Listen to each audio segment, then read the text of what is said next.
पंज प्याले पंज पीर छठम पीर बैठा गुर भारी। ਅੱਜ इस प्रोग्राम ਦੇ ਵਿੱਚ ਸਾਡੇ ਨਾਲ ਜੁੜ ਚੁੱਕੇ ਨੇ ਸਾਡੇ ਅਤੀ ਸਤਿਕਾਰਯੋਗ ਚੰਡੀਗੜ੍ਹ ਤੋਂ ਪ੍ਰਸਿੱਧ ਸਿੱਖ ਵਿਦਵਾਨ ਗਿਆਨੀ ਪਵਿੱਤਰਪਾਲ ਸਿੰਘ ਜੀ। ਤੇ ਅੱਜ ਅਸੀਂ ਗੱਲਬਾਤ ਕਰਾਂਗੇ ਗੁਰੂ ਹਰਗੋਬਿੰਦ ਪਾਤਸ਼ਾਹ ਜੀ ਦੇ ਮੀਰੀ ਪੀਰੀ ਦੇ ਮਾਲਕ ਅਤੇ ਉਹਨਾਂ ਵੱਲੋਂ ਚਲਾਏ ਹੋਏ ਸਿੱਖ ਪੰਥ ਤੇ ਕੀਤੇ ਗਏ ਕਾਰਜਾਂ ਸੰਬੰਧੀ ਅਤੇ ਸਿੱਖ ਪੰਥ ਦੇ ਵਿਕਾਸ ਵਿੱਚ ਗੁਰੂ ਹਰਗੋਬਿੰਦ ਪਾਤਸ਼ਾਹ ਜੀ ਦਾ ਕੀ ਯੋਗਦਾਨ ਹੈ। ਸਿੰਘ ਸਾਹਿਬ ਤੁਹਾਡਾ ਸਵਾਗਤ ਹੈ ਜੀ। ਫਤਿਹ ਅੱਜ ਕਰਦੇ ਹਾਂ। ਵਾਹਿਗੁਰੂ ਜੀ ਕਾ ਖਾਲਸਾ ਵਾਹਿਗੁਰੂ ਜੀ ਕੀ ਫਤਿਹ। ਜਦੋਂ ਗੁਰੂ ਹਰਗੋਬਿੰਦ ਪਾਤਸ਼ਾਹ ਜੀ ਦੇ ਜੀਵਨ ਸੰਬੰਧੀ ਪੜ੍ਹਦੇ ਹਾਂ ਸੁਣਦੇ ਹਾਂ ਤੇ ਬੜੇ ਨਾਵਾਂ ਦੇ ਨਾਲ ਉਹਨਾਂ ਨੂੰ ਪੁਕਾਰਿਆ ਜਾਂਦਾ ਹੈ। ਮੀਰੀ ਪੀਰੀ ਦੇ ਮਾਲਕ, ਅਕਾਲ ਤਖਤ ਦੇ ਸਿਰਜਣਹਾਰ, ਗਰੀਬਾਂ ਦੇ ਬਾਂਹ ਪਕੜਨ ਵਾਲੇ, ਸਭ ਨੂੰ ਇੱਕ ਬਰਾਬਰ ਦਾ ਇਨਸਾਫ ਦੇਣ ਵਾਲੇ, ਬੰਦੀ ਛੋੜਦਾਤਾ, ਬਹੁਤ ਹੀ ਨਾਵਾਂ ਦੇ ਨਾਲ ਉਹਨਾਂ ਨੂੰ ਬੁਲਾਇਆ ਜਾਂਦਾ ਹੈ। ਮੈਂ ਚਾਹਾਂਗਾ ਗੁਰੂ ਹਰਗੋਬਿੰਦ ਪਾਤਸ਼ਾਹ ਜੀ ਦੇ ਮੁੱਢਲੇ ਜੀਵਨ ਬਾਰੇ ਥੋੜ੍ਹਾ ਜਿਹਾ ਸਾਡੇ ਦਰਸ਼ਕਾਂ ਨੂੰ ਅੱਜ ਸ਼ੁਰੂਆਤ ਰਾਹੀਂ ਦੱਸੋ। ਛੇਵੇਂ ਪਾਤਸ਼ਾਹ ਧੰਨ ਗੁਰੂ ਹਰਗੋਬਿੰਦ ਸਾਹਿਬ ਪਾਤਸ਼ਾਹ ਜੀ ਦਾ ਪ੍ਰਕਾਸ਼ ਗੁਰੂ ਕੀ ਵਡਾਲੀ ਨਗਰ ਵਿਖੇ ਗੁਰੂ ਅਰਜਨ ਦੇਵ ਜੀ ਮਹਾਰਾਜ ਦੇ ਗ੍ਰਹਿ ਮਾਤਾ ਗੰਗਾ ਜੀ ਦੀ ਕੁੱਖੋਂ ਹੋਇਆ ਜੀ। ਛੇਵੇਂ ਪਾਤਸ਼ਾਹ ਜੀ ਦਾ ਵੈਸੇ ਤੇ ਸਾਰਾ ਹੀ ਜੀਵਨ ਬੜਾ ਸੰਘਰਸ਼ ਭਰਿਆ ਹੈ, ਪਰ ਜਦੋਂ ਆਪਾਂ ਉਹਨਾਂ ਦੇ ਮੁੱਢਲੇ ਬਚਪਨ ਵਾਲੇ ਜੀਵਨ ਵੱਲ ਵੇਖੀਏ, ਗੁਰੂ ਅਰਜਨ ਦੇਵ ਜੀ ਮਹਾਰਾਜ ਦੇ ਵੱਡੇ ਭਰਾ ਬਾਬਾ ਪ੍ਰੀਥੀ ਚੰਦ, ਜਿਨ੍ਹਾਂ ਦੇ ਮਨ 'ਚ ਬੜੀ ਲਾਲਸਾ ਸੀ ਮੈਂ ਗੱਦੀ ਦਾ ਮਾਲਕ ਬਣਾ, ਗੁਰੂ ਬਣਾ, ਪਰ ਕਿਉਂਕਿ ਕਰਮ ਨਹੀਂ ਸਨ, ਗੁਰੂ ਰਾਮਦਾਸ ਸਾਹਿਬ ਦੀ ਬਖਸ਼ਿਸ਼ ਹੋਈ, ਗੁਰੂ ਅਰਜਨ ਦੇਵ ਮਹਾਰਾਜ ਸਿੰਘਾਸਨਾਂ 'ਤੇ ਸੁਸ਼ੋਭਿਤ ਹੋਏ। ਗੁਰੂ ਅਰਜਨ ਦੇਵ ਮਹਾਰਾਜ ਜੀ ਦੇ ਵਿਆਹ ਕਾਲ ਤੋਂ ਕਾਫੀ ਸਮੇਂ ਤੱਕ ਉਹਨਾਂ ਦੇ ਘਰ ਕੋਈ ਔਲਾਦ ਨਹੀਂ ਹੋਈ। ਪ੍ਰੀਥੀ ਚੰਦ ਦੇ ਘਰ ਪੁੱਤਰ ਸੀ ਜਿਹਦਾ ਨਾਮ ਹੈ ਮਿਹਰਬਾਨ, ਔਰ ਪ੍ਰੀਥੀ ਚੰਦ ਤੇ ਇਹਦੀ ਘਰਵਾਲੀ ਕਰਮੋ, ਇਹਨਾਂ ਦੇ ਮਨ 'ਚ ਇੱਕ ਆਸ ਸੀ ਕਿ ਜੇ ਪ੍ਰੀਥੀ ਚੰਦ ਗੁਰੂ ਨਹੀਂ ਬਣਿਆ, ਵਕਤ ਆਉਣ ਤੇ ਸਾਡਾ ਪੁੱਤਰ ਮਿਹਰਬਾਨ ਗੁਰੂ ਬਣ ਜਾਏਗਾ। ਇਹ ਗੁਰੂ ਅਰਜਨ ਸਾਹਿਬ ਘਰ ਕਿਹੜਾ ਕੋਈ ਔਲਾਦ ਹੈ ਜੀ। ਪਰ ਜਦੋਂ ਛੇਵੇਂ ਪਾਤਸ਼ਾਹ ਜੀ ਦਾ ਪ੍ਰਕਾਸ਼ ਹੋਇਆ, ਸਿੱਖ ਸੰਗਤਾਂ ਦੇ ਮਨਾਂ 'ਤੇ ਬੜਾ ਚਾਅ, ਬੜਾ ਉਤਸ਼ਾਹ, ਪਰ ਦੂਜੇ ਪਾਸੇ ਪ੍ਰੀਥੀ ਚੰਦ ਜਿਹੜਾ ਆਪਣੇ ਮਨ 'ਚ ਮਨਸੂਬੇ ਤੇ ਵਿਚਾਰਾਂ ਬਣਾ ਕੇ ਬੈਠਾ ਸੀ, ਉਹਦੇ ਤੇ ਪਾਣੀ ਫਿਰ ਗਿਆ। ਫਿਰ ਪ੍ਰੀਥੀ ਚੰਦ ਦੇ ਕੋਲੋਂ ਗੁਰੂ ਹਰਗੋਬਿੰਦ ਸਾਹਿਬ ਦਾ ਪ੍ਰਕਾਸ਼ ਜਨਮ ਨਹੀਂ ਜਰਿਆ ਗਿਆ ਤੇ ਉਹਨੇ ਆਪਣੇ ਤਰੀਕੇ ਦੇ ਨਾਲ ਇਸ ਬਾਲਕ ਨੂੰ ਖਤਮ ਕਰਨ ਦੇ ਲਈ ਬੜੇ ਵੱਡੇ ਪੱਧਰ ਤੇ ਯਤਨ ਕੀਤੇ। ਇਤਿਹਾਸ 'ਚ ਮੁੱਖ 2-3 ਘਟਨਾਵਾਂ ਵੀ ਮਿਲਦੀਆਂ ਨੇ ਜੀ। ਇੱਕ, ਦਾਈ ਨੂੰ ਭੇਜਿਆ ਛਾਤੀ ਤੇ ਜ਼ਹਿਰ ਲਗਾ ਕੇ ਕਿ ਬੱਚੇ ਨੂੰ ਦੁੱਧ ਪਿਲਾਉਣ ਦੇ ਬਹਾਨੇ ਬੱਚੇ ਨੂੰ ਜ਼ਹਿਰ ਦਿੱਤਾ ਜਾਵੇ, ਬੱਚਾ ਮੁੱਕ ਜਾਏ। ਬਿਲਕੁਲ ਨਹੀਂ ਗੱਲ ਬਣੀ। ਗੁਰੂ ਨਾਨਕ ਮਹਾਰਾਜ ਜੀ ਦੀ ਰਹਿਮਤ, ਅਕਾਲ ਪੁਰਖ ਵਾਹਿਗੁਰੂ ਰੱਖਣਹਾਰ, ਇਹ ਪਹਿਲੀ ਚਾਲ ਪ੍ਰੀਥੀ ਚੰਦ ਦੀ ਸਫਲ ਨਹੀਂ ਹੋਈ। ਸਾਰਾ ਭੇਦ ਵੀ ਪ੍ਰਗਟ ਹੋ ਗਿਆ ਕਿ ਇਹ ਪ੍ਰੀਥੀ ਚੰਦ ਦੀ ਚਾਲ ਸੀ। ਇਦੋਂ ਬਾਅਦ ਪ੍ਰੀਥੀ ਚੰਦ ਨੇ ਦੂਜੀ ਚਾਲ ਚੱਲੀ। ਇੱਕ ਸਪੇਰੇ ਨੂੰ ਕੁਝ ਧਨ ਦਿੱਤਾ ਗੁਰੂ ਹਰਗੋਬਿੰਦ ਸਾਹਿਬ ਪਾਤਸ਼ਾਹ ਜੀ ਨੂੰ ਬਾਲ ਉਮਰ 'ਚ ਖਤਮ ਕਰਵਾਉਣ ਦੇ ਲਈ। ਜ਼ਹਿਰੀਲਾ ਸੱਪ ਉਸ ਸਪੇਰੇ ਨੇ ਉੱਥੇ ਛੱਡਿਆ ਜਿੱਥੇ ਛੇਵੇਂ ਪਾਤਸ਼ਾਹ ਇਕੱਲੇ ਸਨ, ਪਰ ਫਿਰ ਉਹ ਚਾਲ ਵੀ ਸਫਲ ਨਹੀਂ ਹੋਈ। ਸਿੱਖਾਂ ਨੇ ਸੱਪ ਮਾਰ ਦਿੱਤਾ। ਸਪੇਰੇ ਨੇ ਸਾਰਾ ਭੇਦ ਦੱਸ ਦਿੱਤਾ ਕਿ ਪ੍ਰੀਥੀ ਚੰਦ ਨੇ ਪੈਸੇ ਦਿੱਤੇ ਸਨ ਤਾਂ ਮੈਂ ਇੱਥੇ ਆਇਆ ਸੀ।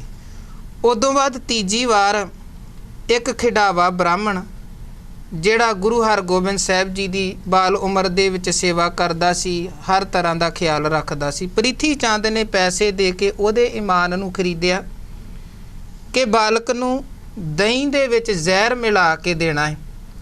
ਔਰ ਜਦੋਂ ਉਹ ਬਾਲਕ ਨੂੰ ਦਹੀਂ 'ਚ ਜ਼ਹਿਰ ਮਿਲਾ ਕੇ ਦੇਣ ਦੀ ਕੋਸ਼ਿਸ਼ ਕਰਦਾ ਹੈ, ਧੰਨ ਗੁਰੂ ਹਰਗੋਬਿੰਦ ਸਾਹਿਬ ਉਹ ਦਹੀਂ ਨਹੀਂ ਖਾਂਦੇ। ਇਹ ਜ਼ਬਰਦਸਤੀ ਕਰਦਾ। ਬਾਲਕ ਨੇ ਚੀਕ ਚਿਹਾੜਾ ਪਾਇਆ। ਗੁਰੂ ਅਰਜਨ ਸਾਹਿਬ ਸਿੱਖ ਪਹੁੰਚ ਗਏ।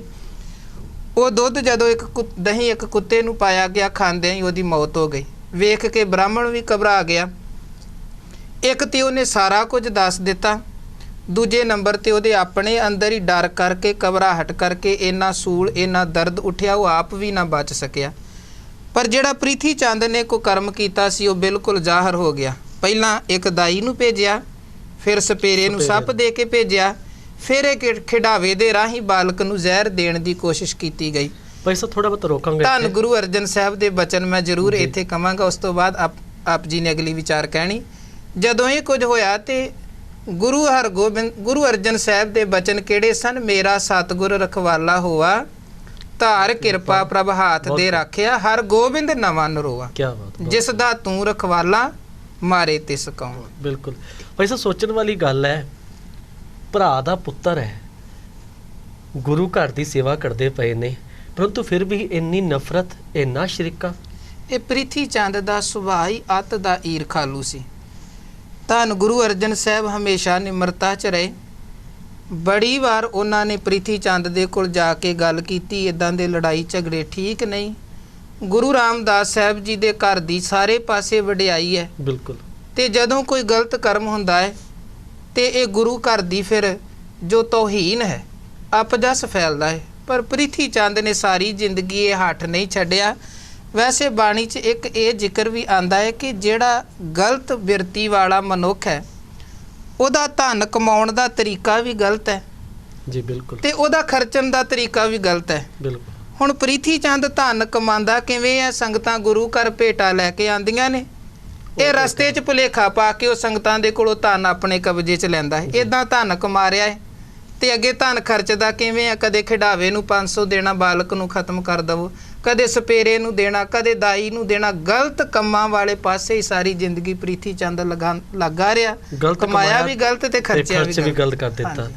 ਥੋੜਾ ਆਪਾਂ ਹੋਰ ਅੱਗੇ ਚੱਲੀਏ। ਜਦੋਂ ਗੁਰੂ ਹਰਗੋਬਿੰਦ ਪਾਤਸ਼ਾਹ ਦੇ ਜੀਵਨ ਸੰਬੰਧੀ ਗੱਲ ਆਉਂਦੀ ਹੈ, ਗੁਰੂ ਅਰਜਨ ਸਾਹਿਬ ਦੀ ਸ਼ਹਾਦਤ ਨੇ ਗੁਰੂ ਹਰਗੋਬਿੰਦ ਪਾਤਸ਼ਾਹ ਜੀਵਨ 'ਚ ਬੜੀ ਵੱਡੀ ਇੱਕ ਬਦਲਾਵ ਲੈ ਕੇ ਆਉਂਦਾ ਸੀ। ਹਾਂ, ਧੰਨ ਗੁਰੂ ਹਰਗੋਬਿੰਦ ਸਾਹਿਬ ਪਾਤਸ਼ਾਹ ਜੀ ਦੀ ਉਮਰ ਉਦੋਂ ਕਰੀਬਨ 11 ਸਾਲ ਦੀ ਸੀ ਜੀ, ਜਦੋਂ ਗੁਰੂ ਅਰਜਨ ਦੇਵ ਜੀ ਮਹਾਰਾਜ ਸ਼ਹੀਦ ਹੋਏ ਨੇ।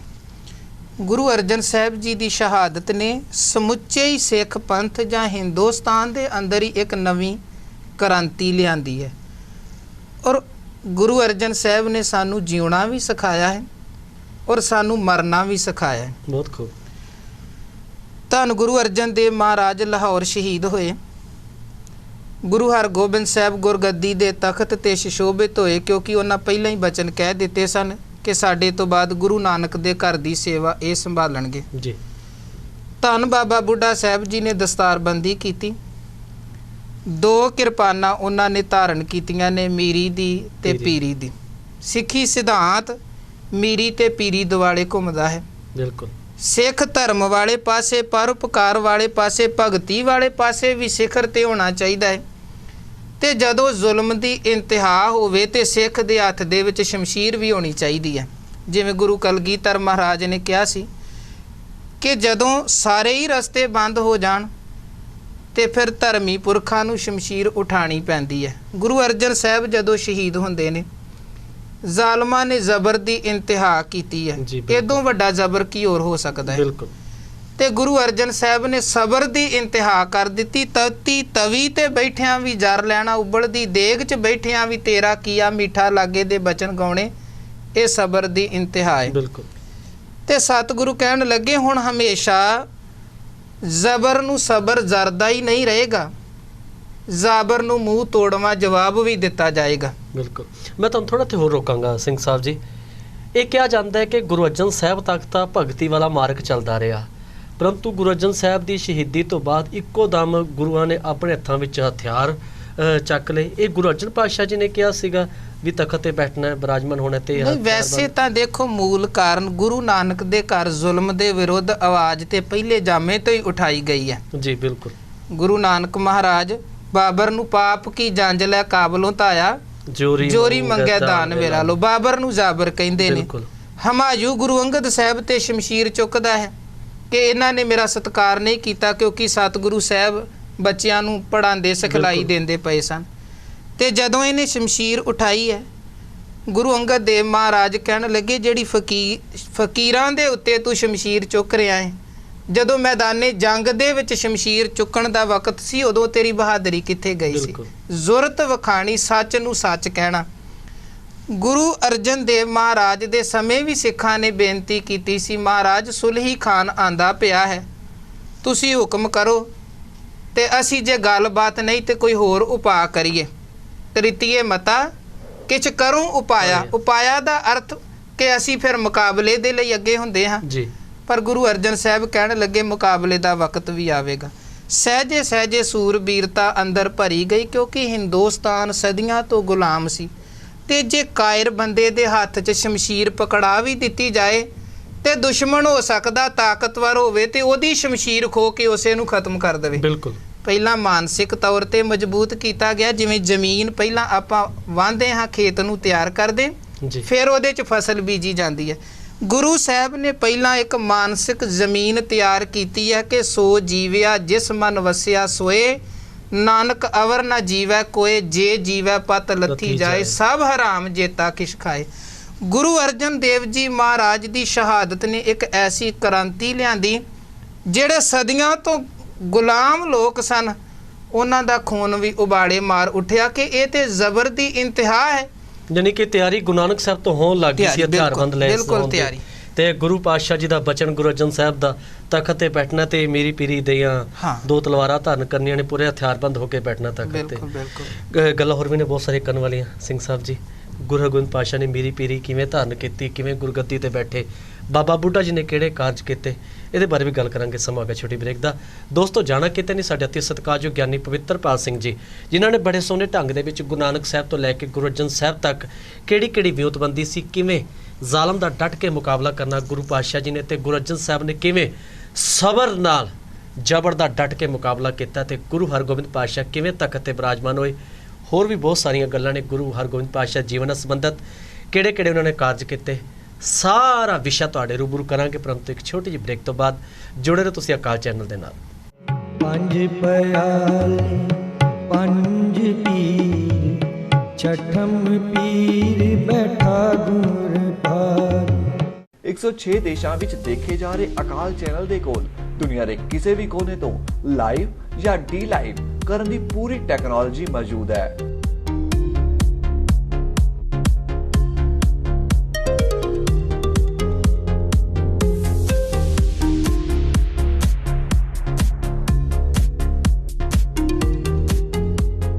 ਤੁਹਾਡਾ ਸਾਰਾ ਪ੍ਰੋਗਰਾਮ ਹਾਈ ਡੈਫੀਨੇਸ਼ਨ ਤੇ ਕਵਰ ਕੀਤਾ ਜਾਵੇਗਾ।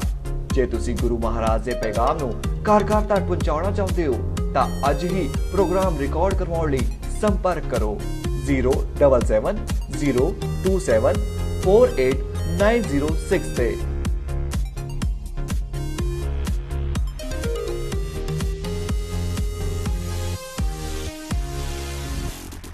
ਪੰਜ ਪਿਆਲੇ ਪੰਜ ਪੀਰ, ਛਠਮ ਪੀਰ ਬੈਠਾ ਗੁਰ ਭਾਗ।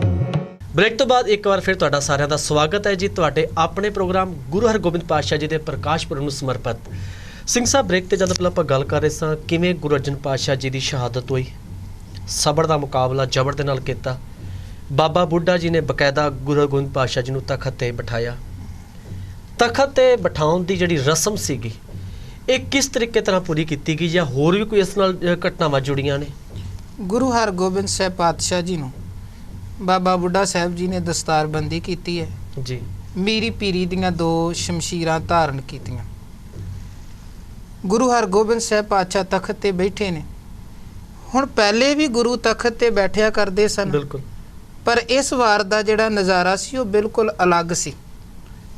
ਇੱਕ ਸ਼ਾਹੀ ਠਾਠ ਬਾਠ ਵਾਲਾ ਤਰੀਕਾ।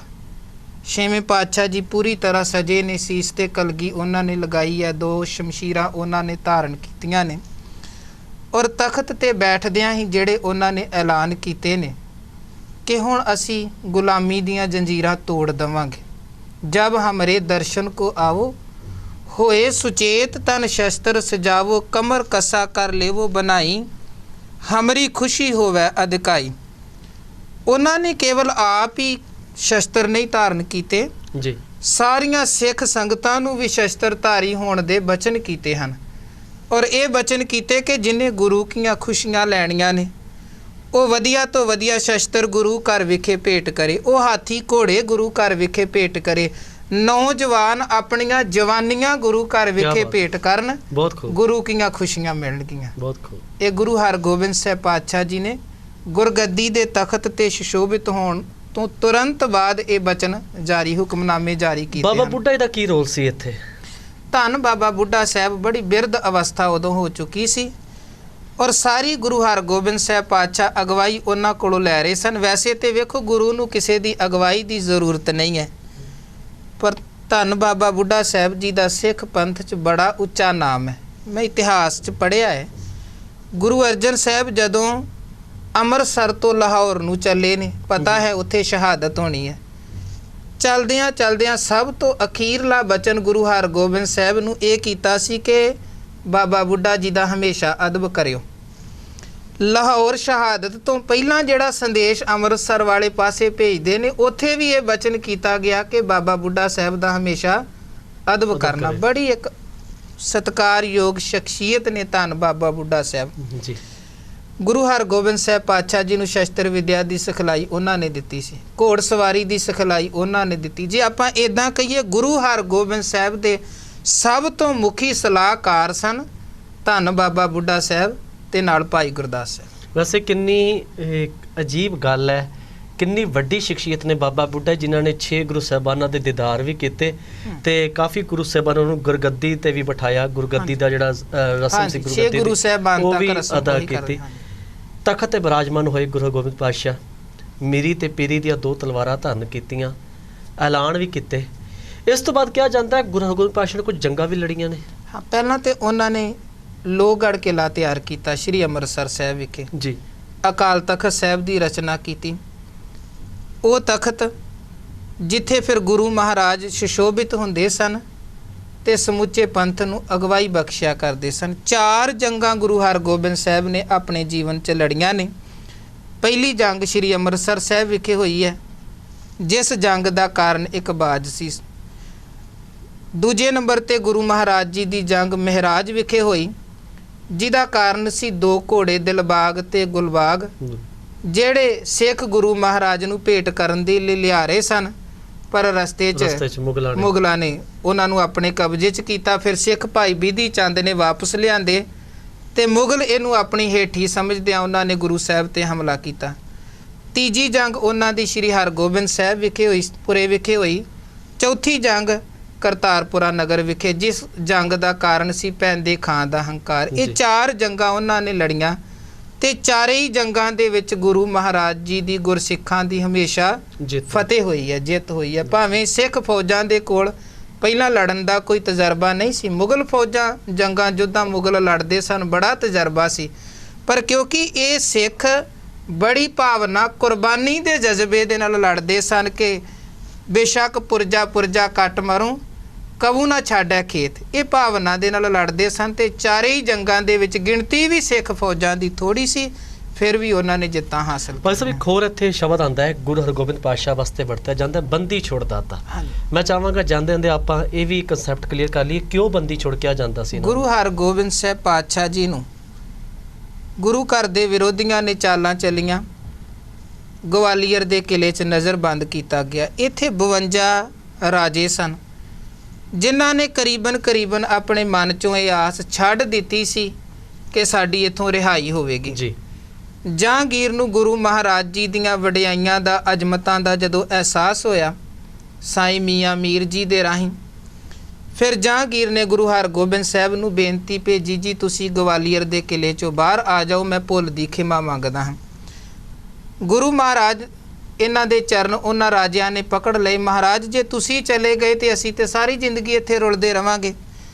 ਗੁਰੂ ਹਰਗੋਬਿੰਦ ਸਾਹਿਬ ਨੇ ਬਚਨ ਕੀਤੇ, ਅਸੀਂ ਤਾਂ ਗਵਾਲੀਅਰ ਦੇ ਕਿਲੇ 'ਚੋਂ ਬਾਹਰ ਆਵਾਂਗੇ ਜੇ ਸਾਡੇ ਨਾਲ ਇਹਨਾਂ 52 ਰਾਜਿਆਂ ਨੂੰ ਵੀ ਰਿਹਾ ਕੀਤਾ ਜਾਵੇ ਜੀ। ਔਰ ਜਹਾਂਗੀਰ ਨੂੰ ਫਿਰ ਅੰਤ ਗੁਰੂ ਸਾਹਿਬ ਦੇ ਇਹ ਬਚਨ ਮੰਨਣੇ ਪਏ ਸਨ। ਆਮ ਤੇ ਆਪਾਂ ਇੱਥੋਂ ਤੱਕ ਹੀ ਪ੍ਰਚਲਿਤ ਸੁਣਦੇ ਹਾਂ ਕਿ ਉਹਨਾਂ ਨੇ 52 ਰਾਜਿਆਂ ਨੂੰ ਰਿਹਾ ਕਰਵਾਇਆ, ਇਸ ਕਰਕੇ ਬੰਦੀ ਛੋੜ ਕਹਿੰਦੇ। ਪਰ ਗੁਰੂ ਹਰਗੋਬਿੰਦ ਸਾਹਿਬ ਜੀ ਨੇ ਇਦੋਂ ਅੱਗੇ ਜਹਾਂਗੀਰ ਨੂੰ ਇਹ ਪ੍ਰੇਰਨਾ ਵੀ ਦਿੱਤੀ ਕਿ ਹੁਣ ਇਹਨਾਂ ਨੂੰ ਕੇਵਲ ਆਜ਼ਾਦ ਹੀ ਨਹੀਂ ਕਰਨਾ, ਇਹਨਾਂ ਦੀਆਂ ਰਿਆਸਤਾਂ ਵੀ ਇਹਨਾਂ ਨੂੰ ਵਾਪਸ ਕਰੋ। ਵੇਖੋ, ਇਹ ਰਾਜਨੀਤਿਕ ਤੌਰ ਤੇ ਬੜਾ ਵੱਡਾ ਫੈਸਲਾ ਸੀ। ਇੱਕ ਕੈਦੀ ਨੂੰ ਵੀ ਰਿਹਾ ਕਰਨਾ ਬੜੀ ਵੱਡੀ ਗੱਲ ਹੁੰਦੀ ਹੈ। ਗੁਰੂ ਸਾਹਿਬ ਨੇ 52 ਰਾਜਿਆਂ ਨੂੰ ਰਿਹਾ ਵੀ ਕਰਵਾਇਆ, ਉਹਨਾਂ ਦੀਆਂ ਰਿਆਸਤਾਂ ਵੀ ਉਹਨਾਂ ਨੂੰ ਵਾਪਸ ਦਿਵਾਈਆਂ। ਇਹ ਤਾਂ ਗੁਰੂ ਹਰਗੋਬਿੰਦ ਸਾਹਿਬ ਪਾਤਸ਼ਾਹ ਜੀ ਦੀ ਵਡਿਆਈ ਹੈ ਸਿੱਖ। ਇਸੇ ਕਰਕੇ ਤੇ ਆਪਾਂ ਕਹਿੰਦੇ ਆ ਦਲ ਭੰਜਨ ਗੁਰ ਸੂਰਮਾ ਵੱਡ ਜੋਧਾ ਬਹੁ ਪਰਉਪਕਾਰੀ। ਉਹਨਾਂ ਦੇ ਪਰਉਪਕਾਰਾਂ ਦਾ ਜ਼ਿਕਰ ਕਰੀਏ ਸਮਾਂ ਮੁੱਕ ਸਕਦਾ, ਗੁਰੂ ਸਾਹਿਬ ਦੇ ਪਰਉਪਕਾਰ ਨਹੀਂ ਮੁੱਕ ਸਕਦੇ। ਬਿਲਕੁਲ ਸਹੀ ਗੱਲ ਹੈ। ਸੱਚਮੁੱਚ ਸਿੰਘ ਸਾਹਿਬ ਤੁਸੀਂ ਅੱਜ ਗੁਰੂ ਹਰਗੋਬਿੰਦ ਪਾਤਸ਼ਾਹ ਜੀ ਦੇ ਜੀਵਨ ਸੰਬੰਧੀ ਬੜੇ ਵਡਮੁੱਲੇ ਵਿਚਾਰ ਸਾਡੇ ਦਰਸ਼ਕਾਂ ਸਾਹਮਣੇ ਰੱਖੇ ਨੇ। ਤੁਹਾਡਾ ਮੈਂ ਤਹਿ ਦਿਲੋਂ ਧੰਨਵਾਦ ਕਰਦਾ। ਦੋਸਤੋ, ਸੱਚਮੁੱਚ ਜਦੋਂ ਗੁਰੂ ਹਰਗੋਬਿੰਦ ਪਾਤਸ਼ਾਹ ਦੇ ਜੀਵਨ ਸੰਬੰਧੀ ਪੜ੍ਹਦੇ ਹਾਂ ਜਾਂ ਸੁਣਦੇ ਹਾਂ, ਬੜਾ ਫਖਰ ਹੁੰਦਾ ਹੈ ਕਿ ਸਾਡੇ ਗੁਰੂ ਸਾਹਿਬਾਨਾਂ ਨੇ ਕੇਵਲ ਆਪਣੇ ਵਾਸਤੇ ਨਹੀਂ ਸਗੋਂ ਦੂਜਿਆਂ ਦੀ ਭਲਾਈ ਵਾਸਤੇ, ਦੂਜਿਆਂ ਨੂੰ ਜੇਲ੍ਹਾਂ ਵਿੱਚੋਂ ਛੁਡਾਉਣ ਵਾਸਤੇ ਵੀ ਬੜੇ ਵੱਡੇ ਉਪਰਾਲੇ ਤੇ ਬੜੇ ਵੱਡੇ ਕਾਰਜ ਕੀਤੇ। ਪਰ ਅਫਸੋਸ ਅੱਜ ਦੀ ਪਨੀਰੀ ਗੁਰੂ ਹਰਗੋਬਿੰਦ ਪਾਤਸ਼ਾਹ ਦੇ ਜੀਵਨ ਸੰਬੰਧੀ ਨਾ ਪੜ੍ਹ ਸਕੀ ਤੇ ਨਾ ਉਹਨਾਂ ਵੱਲੋਂ ਕੀਤੇ ਗਏ ਉਪਕਾਰਾਂ ਨੂੰ, ਨਾ ਉਹਨਾਂ ਵੱਲੋਂ ਕੀਤੇ ਗਏ ਸਿੱਖ ਪੰਥ ਦੇ ਵਿਕਾਸ ਕਾਰਜਾਂ ਨੂੰ ਆਪਣੇ ਤੱਕ ਪਹੁੰਚਾ ਸਕੀ, ਨਾ ਆਪਣੇ ਇਤਿਹਾਸ ਨੂੰ ਪੜ੍ਹਿਆ, ਨਾ ਦੂਜਿਆਂ ਤੱਕ ਇਤਿਹਾਸ ਨੂੰ ਪਹੁੰਚਾਇਆ। ਅੱਜ ਲੋੜ ਹੈ ਸਾਨੂੰ ਆਪਣੀ ਆਉਣ ਵਾਲੀ ਪਨੀਰੀ ਤੱਕ ਅਸੀਂ ਮੀਰੀ ਪੀਰੀ ਦੇ ਸਿਧਾਂਤ ਨੂੰ ਪਹੁੰਚਾਈਏ। ਗੁਰੂ ਪਾਤਸ਼ਾਹ ਜੀ ਨੇ ਤਖਤ ਦਾ ਜੋ ਸਥਾਪਨਾ ਕੀਤੀ ਸੀ ਅਕਾਲ ਤਖਤ ਸਾਹਿਬ ਦੀ, ਉਹਦਾ ਇਤਿਹਾਸ ਵੀ ਦੱਸੀਏ। ਭਾਈ ਸਾਹਿਬ ਅੱਜ ਸਮਾਂ ਇੱਥੇ ਹੀ ਸਮਾਪਤ ਹੈ, ਪਰੰਤੂ ਇੱਕ ਮੈਂ ਬੇਨਤੀ ਜ਼ਰੂਰ ਕਰਾਂਗਾ, ਆਪਾਂ ਆਉਣ ਵਾਲੇ ਦਿਨਾਂ ਦੇ ਵਿੱਚ ਗੁਰੂ ਹਰਗੋਬਿੰਦ ਪਾਤਸ਼ਾਹ ਦੇ ਜੀਵਨ ਸੰਬੰਧੀ ਜੋ ਮੀਰੀ ਪੀਰੀ ਦਾ ਕੰਸੈਪਟ ਸੀ ਜਾਂ ਅਕਾਲ ਤਖਤ ਦਾ ਜੋ ਸਿਧਾਂਤ ਸੀ, ਉਹਦੇ ਬਾਰੇ ਵੀ ਆਪਾਂ ਅਗਲੇ ਐਪੀਸੋਡ 'ਚ ਗੱਲਬਾਤ ਕਰਾਂਗੇ। ਫਿਲਹਾਲ ਅੱਜ ਇੰਨਾ ਹੀ ਦੋਸਤੋ, ਸਮਾਂ ਇਜਾਜ਼ਤ ਨਹੀਂ ਦਿੰਦਾ ਕਿ ਸ਼ੋਅ ਨੂੰ ਅੱਗੇ ਤੋਰਿਆ ਜਾਵੇ, ਪਰੰਤੂ ਤੁਹਾਡੇ ਨਾਲ ਵਾਅਦਾ ਕਰਦੇ ਹਾਂ ਅਗਲੇ ਐਪੀਸੋਡ 'ਚ ਆਪਾਂ ਸਿੰਘ ਸਾਹਿਬ ਦੇ ਨਾਲ ਗੱਲਬਾਤ ਕਰਾਂਗੇ। ਮੀਰੀ ਪੀਰੀ ਦੀਆਂ 2 ਤਲਵਾਰਾਂ ਧਾਰਨ ਕੀਤੀਆਂ ਸਨ ਗੁਰੂ ਹਰਗੋਬਿੰਦ ਪਾਤਸ਼ਾਹ ਜੀ ਨੇ, ਉਹ ਕੀ ਸੀ ਮੀਰੀ ਪੀਰੀ? ਤੇ ਜੇਕਰ ਸਿੱਖ ਸਿਧਾਂਤਾਂ ਦੀ ਗੱਲ ਕੀਤੀ ਜਾਵੇ ਤੇ ਮੀਰੀ ਤੇ ਪੀਰੀ ਦਾ ਸਿੱਖ ਸਿਧਾਂਤਾਂ ਵਿੱਚ ਬੜਾ ਵੱਡਾ ਇੱਕ ਅਹਿਮ ਸਥਾਨ ਹੈ। ਸ਼੍ਰੀ ਅਕਾਲ ਤਖਤ ਸਾਹਿਬ ਦੀ ਸਥਾਪਨਾ ਕੀਤੀ ਗੁਰੂ ਹਰਗੋਬਿੰਦ ਪਾਤਸ਼ਾਹ ਜੀ ਨੇ। ਅਕਾਲ ਤਖਤ ਸਾਹਿਬ ਦਾ ਸਿਧਾਂਤ ਕੀ ਹੈ? ਦੋਵੇਂ ਸਿਧਾਂਤ ਅਸੀਂ ਅਗਲੇ ਐਪੀਸੋਡ 'ਚ ਗੱਲ ਕਰਾਂਗੇ ਭਾਈ ਸਾਹਿਬ ਦੇ ਨਾਲ। ਤਦ ਤੱਕ ਅਸੀਂ ਆਪ ਸਾਰਿਆਂ ਤੋਂ ਖਿਮਾ ਤੇ ਜਾਚਕ ਆਪ ਸਮੂਹ ਸੰਗਤਾਂ ਦਾ ਵੀ ਧੰਨਵਾਦ, ਆਪ ਦਰਸ਼ਕਾਂ ਦਾ ਵੀ ਧੰਨਵਾਦ ਜੋ ਕਿ ਬਹੁਤ ਪਿਆਰ ਤੇ ਅਦਬ ਨਾਲ ਸਾਰੇ ਪ੍ਰੋਗਰਾਮਾਂ ਦਾ ਤੁਸੀਂ ਆਨੰਦ ਮਾਣਦੇ ਹੋ। ਆਸ ਕਰਦੇ ਹਾਂ ਇਸੇ ਤਰ੍ਹਾਂ ਤੁਸੀਂ ਸਾਨੂੰ ਪਿਆਰ ਬਖਸ਼ਦੇ ਰਹੋਗੇ ਤੇ ਸਿੱਖ ਧਰਮ ਦੇ ਵਿੱਚ ਆਉਣ ਵਾਲੇ ਹਰ ਗੁਰਪੁਰਬ, ਹਰ ਦਿਹਾੜੇ ਅਸੀਂ ਤੁਹਾਡੇ ਰੂਬਰੂ ਇਤਿਹਾਸ ਦੇ ਉਹ ਪੰਨੇ ਕਰਦੇ ਰਵਾਂਗੇ। ਤੁਹਾਡਾ ਬਹੁਤ ਬਹੁਤ ਧੰਨਵਾਦ ਭਾਈ ਸਾਹਿਬ। ਵਾਹਿਗੁਰੂ ਜੀ ਕਾ ਖਾਲਸਾ, ਵਾਹਿਗੁਰੂ ਜੀ ਕੀ ਫਤਿਹ। ਪੰਜ ਪਿਆਲੇ ਪੰਜ ਪੀਰ, ਛਠਮ ਪੀਰ ਬੈਠਾ ਗੁਰ